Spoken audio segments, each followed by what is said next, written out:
నమస్తే, నా పేరు వై సత్యనారాయణ. నేను సివిల్ సర్వీసుల ద్వారా ఎంపికై కేంద్ర రాష్ట్ర ప్రభుత్వాలలో పనిచేశాను. ప్రస్తుతం సివిల్ సర్వీసులకు సన్నద్ధమయ్యే అభ్యర్థులకు ఒక మార్గదర్శిగా, ఒక మెంటర్ గా పనిచేస్తున్నాను. సివిల్ సర్వీసుల విజయంలో ఐచ్ఛికాంశాల పాత్ర, ఈ ఐచ్ఛికాంశాలలో సాహిత్యేతర అంశాల ప్రాధాన్యత, సాహిత్యం తీసుకోవటం మూలంగా వచ్చే లాభాల గురించి ముందరి వీడియోలలో మనం పరిశీలించాము. మరి తెలుగు సాహిత్యం మాట ఏమిటి, తెలుగు సాహిత్యం ద్వారా సివిల్ సర్వీసులు విజయాన్ని ఏ విధంగా సాధించవచ్చు, ఈ అంశాన్ని తెలియచేయడమే ఈ వీడియో ఉద్దేశ్యం.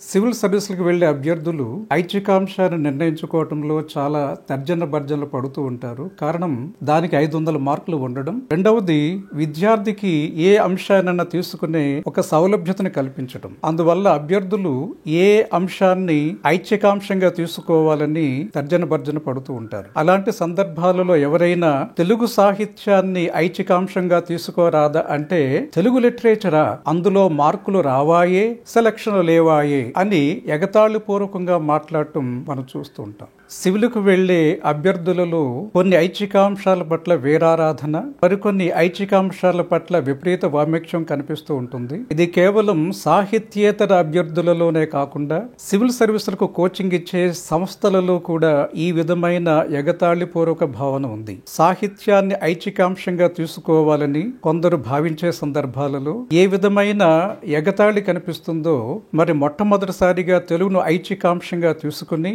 ఐఏఎస్ సాధించిన రాహుల్ బొంతా గారిని అడిగితే ఆయన చక్కగా దీన్ని వివరిస్తారు. ఇక్కడ విషయం ఏమంటే, తెలుగు సాహిత్యాన్ని ఐచ్ఛికాంశంగా తీసుకుంటే మార్కులు రావా, సెలక్షన్లు లేవా అన్న అంశాన్ని మనం లోతుగా చూడాలి. తెలుగు సాహిత్యాన్ని ఐచ్ఛికాంశంగా తీసుకుని ఉన్నత స్థానాలను అధిరోహించిన వ్యక్తులు ఎందరో ఉన్నారు. వారిలో కొందరు గురించి ఇక్కడ మీకు తెలియజేయదలుచుకున్నాను. రామ్మోహన్ రావు గారు ఐఏఎస్, ఆయన తమిళనాడు రాష్ట్రానికి సిఎస్ గా పనిచేసి రిటైర్ అయ్యారు. వారి ఐచ్ఛికాంశం తెలుగు సాహిత్యమే. అలాగే ఏ విద్యాసాగర్ ఐఏఎస్ వారు కూడా తెలుగు సాహిత్యాన్ని తీసుకున్నారు. ఈనాడు టీఎస్పీఎస్సీ చైర్మన్ గా ఉన్నటువంటి బుర్రా వెంకటేశం గారు తెలుగు సాహిత్యం ద్వారానే ఐఏఎస్ సాధించారు. ఎండి కృష్ణబాబు గారు ఐఏఎస్ సాధించారంటే దానికి కారణం తెలుగు సాహిత్యమే. అలాగే ఎం తిరుమల కుమార్ గారు, ఆర్ మురళి గారు కూడా సివిల్ సర్వీసులకు రాగలిగారంటే అది తెలుగు సాహిత్యం మూలంగానే. తెలుగు సాహిత్యంలో సంపత్ 5వ ర్యాంకు సాధించారు తెలుగు సాహిత్యంతో. అలాగే అద్దంకి శ్రీధర్ బాబు గారు కూడా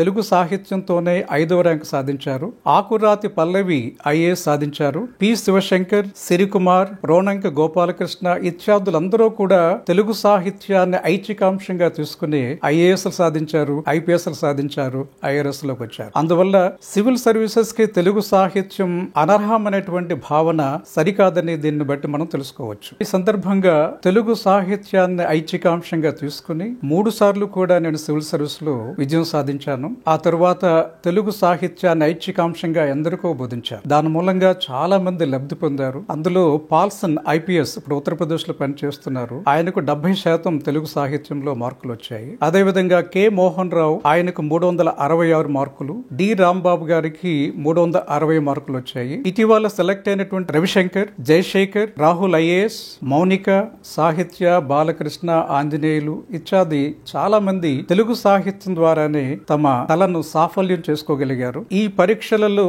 తెలుగు సాహిత్యాన్ని ఐచ్ఛికాంశంగా తీసుకుని నా విద్యార్థులు 282, 273, 271, 269, 265, 262, 253 ఇలా ఎందరో మంచి మార్కులు తెలుగు సాహిత్యంలో సంపాదించుకోగలిగారు. సివిల్ సర్వీసుల్లో మొదటి 50 ర్యాంకులు వచ్చిన వారి మార్కులను పరిశీలించినప్పుడు సాహిత్యేతర అభ్యర్థులు సంపాదించుకున్న మార్కులను, సాహిత్య అభ్యర్థుల మార్కులను పరిశీలించేటప్పుడు సాహిత్య అభ్యర్థుల మార్కులు గణనీయంగా ఉన్నట్టు మనం గమనించవచ్చు.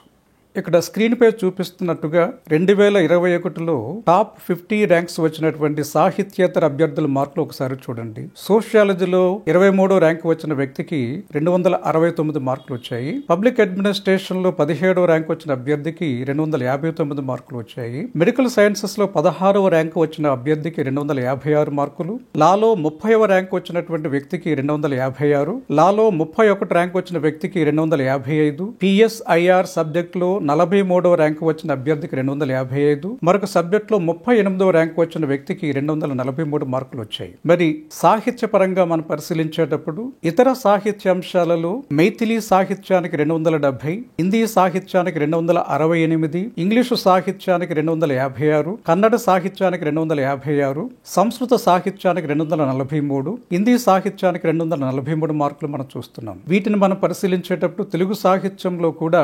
264, 261, 258, 240, 236, 228 ఇలా మార్కులు వచ్చాయి. ఈ మార్కులను గమనించినప్పుడు సాహిత్యేతర అంశాలలో తెలుగు అభ్యర్థులకు మార్కులలో పెద్దగా మార్పు ఉన్నట్టు మనకు కనిపించదు. ఇక్కడ సాహిత్యేతర అభ్యర్థులతో పోలిస్తే సాహిత్య అభ్యర్థులే మెరుగైన మార్కులు సంపాదించుకున్నట్టుగా కనిపిస్తోంది. తెలుగు విద్యార్థులు ఇతర సాహిత్య అభ్యర్థులకు సమీపంగానే ఉన్నారు. మరి 2022 సంవత్సరంలో తెలుగు అభ్యర్థుల మార్కులు ఏ విధంగా ఉన్నాయో చూద్దాం. తెలుగు సాహిత్యం ఇతర సాహిత్యాలతో పోల్చినప్పుడు హిందీ సాహిత్యంలో 173వ ర్యాంకు వచ్చిన అభ్యర్థికి 266 మార్కులు వచ్చాయి. ఇంగ్లీషు సాహిత్యంతో 211 ర్యాంకు తెచ్చుకున్న అభ్యర్థికి 263 మార్కులు వచ్చాయి. పంజాబీ సాహిత్యంతో 397వ ర్యాంకు సంపాదించుకున్న అభ్యర్థికి 238 మార్కులు వచ్చాయి. ఈ అభ్యర్థులతో పోలిస్తే తెలుగు సాహిత్యంలో 273, 271,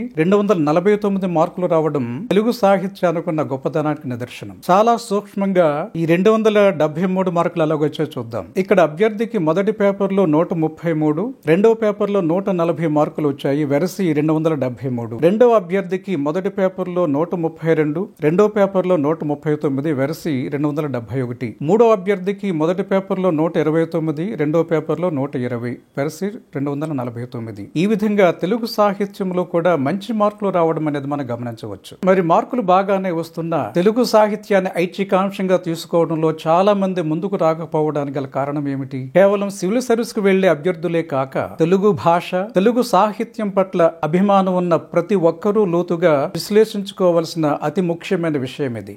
సాహిత్యేతర అభ్యర్థుల మధ్య యూపీఎస్సీ వారు ఎటువంటి వివక్ష చూపకపోయినా తెలుగు సాహిత్యాన్ని ఐచ్ఛికాంశంగా మన అభ్యర్థులు తీసుకోకపోవడానికి గల కారణాలు తెలుసుకోవాలంటే ఇటీవల కాలంలో మన రాష్ట్రంలో జరిగిన 2 సంఘటనలు మనం తెలుసుకోవాలి. ఒకటి, రాష్ట్రేతరులైన వారు మన రాష్ట్రంలో స్థిరపడి మాకు తెలుగు భాష అక్కర్లేదని ఇందిరా పార్కు దగ్గర చేసిన ధర్నా. రెండవది, ప్రభుత్వ కళాశాలలలో ఇంటర్మీడియట్ స్థాయిలో తెలుగు భాషతో పాటుగా సంస్కృత భాషను రెండో భాషగా స్వీకరించవచ్చు అని ఇచ్చిన ఉత్తర్వు. ఇవి రెండు తెలుగు భాషకు ఎంత అపకారాన్ని చేయబోతున్నాయో చాలా విపులంగా జర్నలిస్ట్ తులసి చంద్ గారు ఇటీవల ఒక వీడియో తయారు చేశారు. దానిని చూస్తే ఆవేదన, ఆవేశం రెండు కలుగుతాయి. ఇది తెలియజేసే అంశం ఏమంటే తెలుగు భాష పట్ల, తెలుగు సాహిత్యం పట్ల మన వారికి ఉన్నటువంటి నిబద్ధత.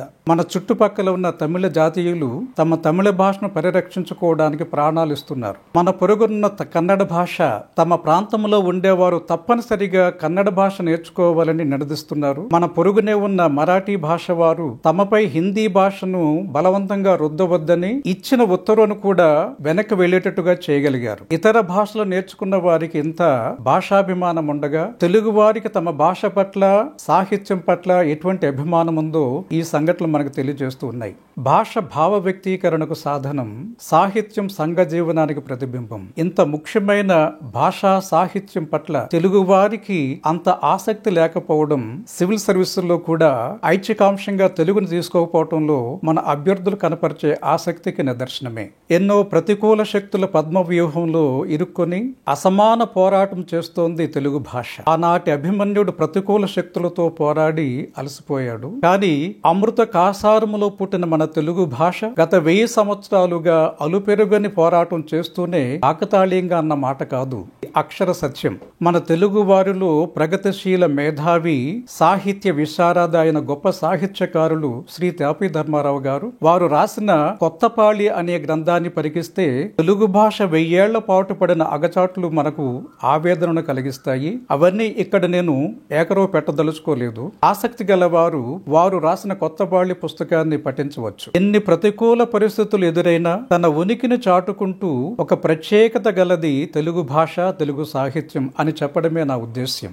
ఎన్ని రాళ్ల దెబ్బలు తగిలినా, ఏమాత్రం కోపగించుకోకుండా చెట్టు తన ఫలాలను అందరికీ అందిస్తుంది. అదే విధంగా ఎన్ని అవరోధాలు ఉన్నా తెలుగు భాష మనకు అమృత ఫలాలనే అందిస్తుంది. తెలుగు సాహిత్యాన్ని ఐచ్ఛికాంశంగా తీసుకుంటే మార్కులు రావేమోనని భయపడే వారికి భరోసా కల్పించడానికే ఇంత వివరణ ఇవ్వవలసి వచ్చింది.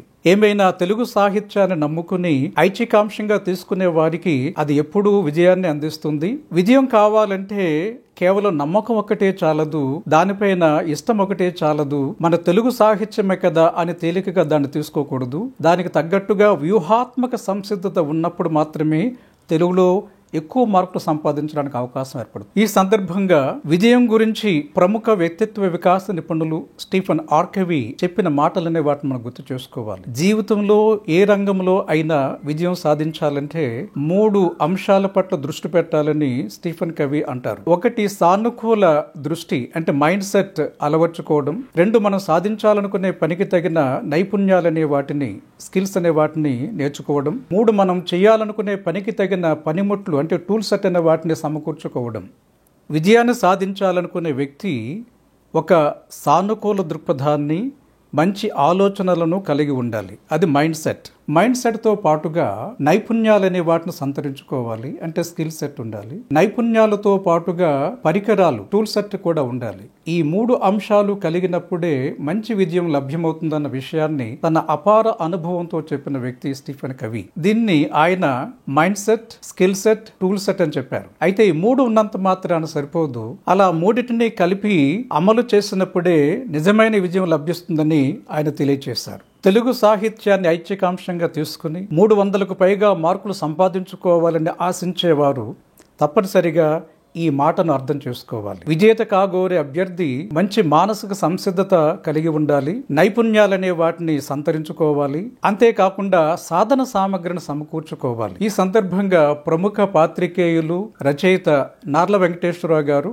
నాటకం గురించి, నటుడి గురించి చెప్పిన మాటలు గమనించదగ్గ అంశాలు. ఒక నటుడికి తాను నటించగలనన్న నమ్మకం ఉండాలి. నమ్మకంతో పాటు నటించే నైపుణ్యాలు అలవర్చుకోవాలి. ఆ నైపుణ్యాలతో పాటు నటించటానికి తగిన కార్యరంగం ఉండాలి. అంటే నటన చేయాలంటే ఒక వేదిక ఉండాలి, ఆహార్యం కావాలి, దానికి తగిన దుస్తులు, అలంకరణలు కావాలి. ఇవన్నీ ఉన్నప్పుడు మాత్రమే ఒక నటుడు తన నటన ప్రదర్శించడానికి అవకాశం ఏర్పడుతుంది. ఈ సందర్భంగా మరొక అంశాన్ని చూస్తే ప్రపంచ ప్రఖ్యాతిగన్న ప్రముఖ నటులు రంగారావు గారు ఒకసారి కాకినాడలో సన్మాన సభకు వచ్చారు. ఆ సన్మాన సభలో చాలా మంది ఆయనను కొన్ని డైలాగులు చెప్పమని అర్థించారు. ఆ సందర్భంగా ఆయన చెప్పిన మాటలు మనం గుర్తుంచుకోవాలి. ఆయన ఏమన్నారంటే, ఆహార్యం లేకుండా, దానికి తగిన వేదిక లేకుండా నటుడు నటించలేడు నాయన, నన్ను బలవంతం చేయకండి అన్నారు. ఈ మాటలను విజేత కాగలిగిన ప్రతి అభ్యర్థి కూడా మనసులో పెట్టుకోవాలి. అంటే విజయం సాధించాలంటే మానసిక వ్యవస్థ, మైండ్ సెట్ ఉండాలి. విజయం సాధించాలంటే నైపుణ్యాలు, స్కిల్ సెట్ ఉండాలి. విజయం సాధించాలంటే టూల్ సెట్